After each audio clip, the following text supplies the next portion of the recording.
Hello, it's Randi Rhodes. Here's a clip from our show, and go to randyrhodes.com for the whole thing and a podcast. Buy a stinking podcast.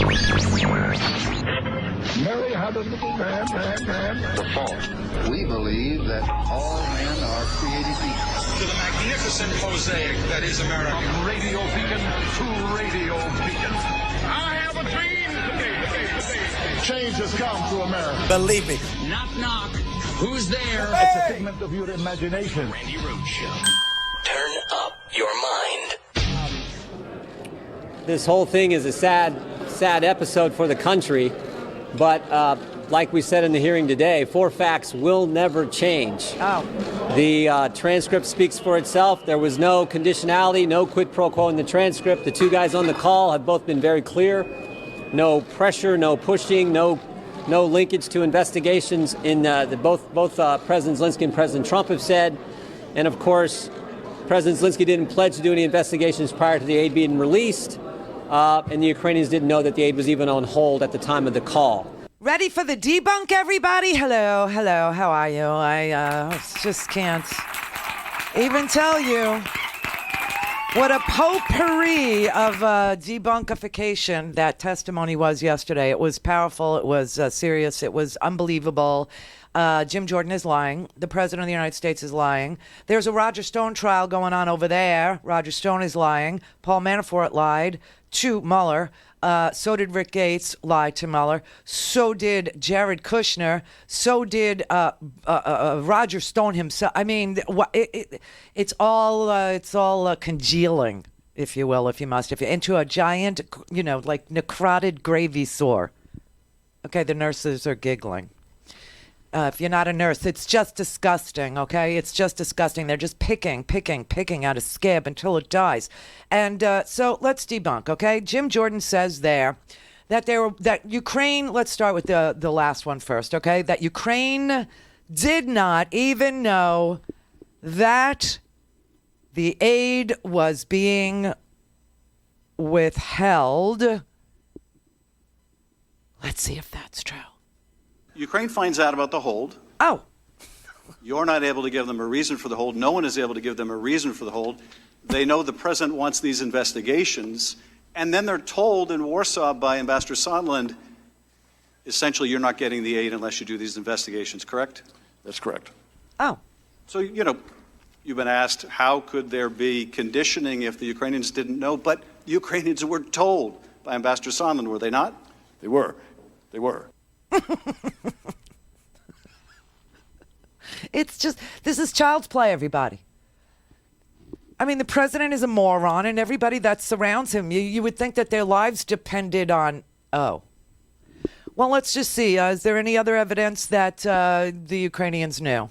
Ambassador Sondland also told me that he now recognized that he had made a mistake by earlier telling Ukrainian officials that only a White House meeting with President Zelensky was dependent on a public announcement of the investigation. Oh! In fact, Ambassador Sondland said everything was dependent on such an announcement, including security assistance. Oh, my God. He said that President Trump wanted President Zelensky in a public box by making a public statement about ordering such investigations.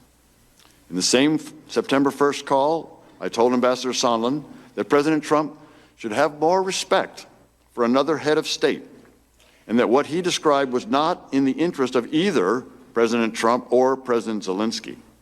At that point, I asked Ambassador Sondland to push back on President Trump's demand. Ambassador Sondland pledged to try. I suggested the possibility that Ukrainian prosecutor general, rather than President Zelensky, would make a statement about the investigations, potentially in coordination with Attorney General Barr's probe into the investigation of interference in the 2016 elections. The next day, September 2nd, Mr. Morrison called to inform me that Mr. Daniluk had asked him to come to his hotel in Warsaw.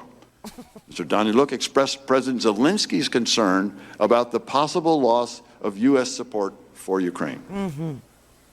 In particular, Mr. Morrison relayed to me that the inability of any U.S. officials to respond to the Ukrainians' explicit questions about security assistance was troubling them. Oh.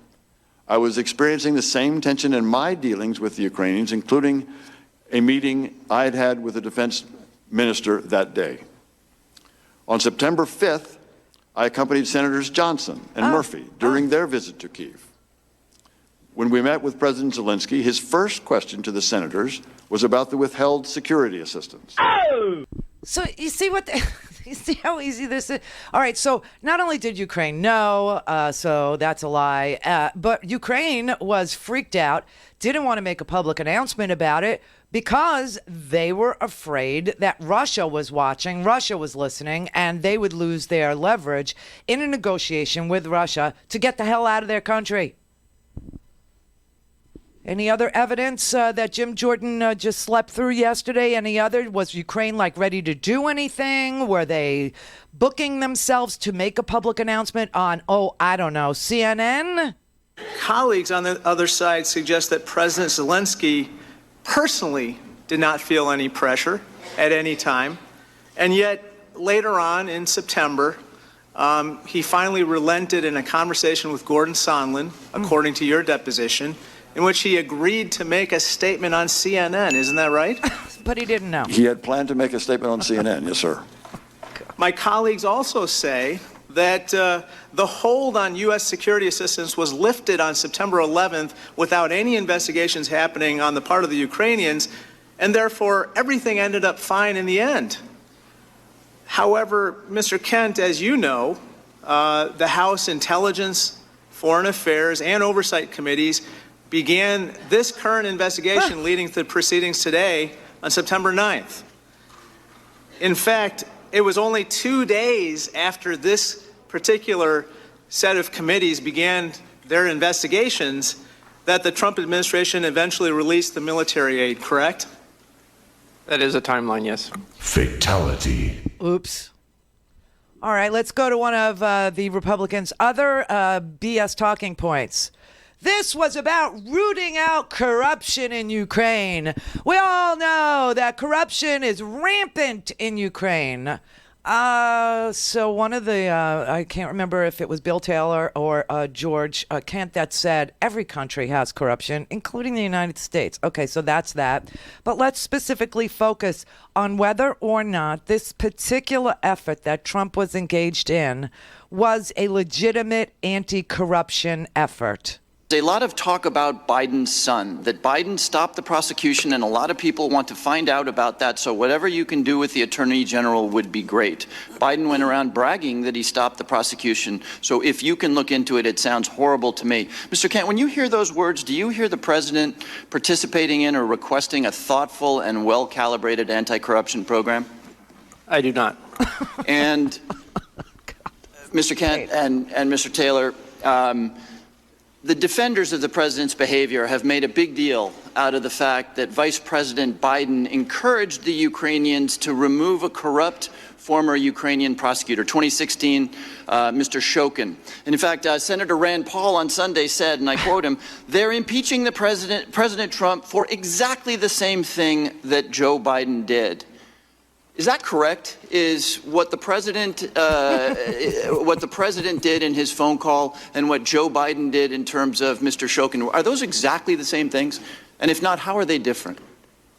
I do not think they are the same things. What former Vice President Biden requested of former President of Ukraine, Poroshenko, was the removal of a corrupt prosecutor general, Viktor Shokin, who had undermined a program of assistance that we had spent, again, U.S. taxpayer money, to try to build an independent investigator unit to go after corrupt prosecutors.